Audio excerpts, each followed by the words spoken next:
Opasno, skupo, moćno, to je izložba u splitskom Spaladiumu, a svidjelo se i premijerki koja je nakon otvaranja vojne izložbe okušala pušku na ramenu. Sad sam već naučila, vidiš kako. Pa i poželjela dio maskirne odjeće.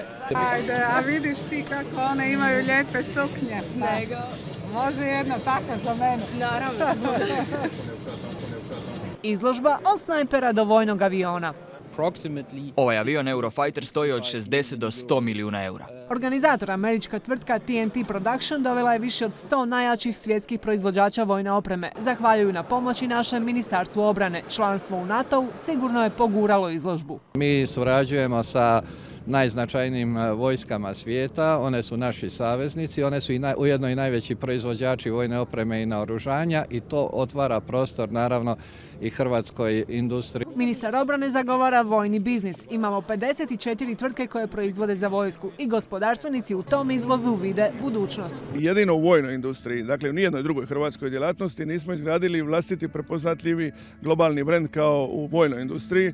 Da proizvodimo odlične pištolje i puške, to već znamo, a tvrtka iz Preloga u Međimurju proizvodi kacige. Spremaju se na proizvodnju u tvornici u Rusiji. Naš najveći kupac je pojedinačno Saudijska Arabija gdje smo prodali već preko 150.000 kaciga.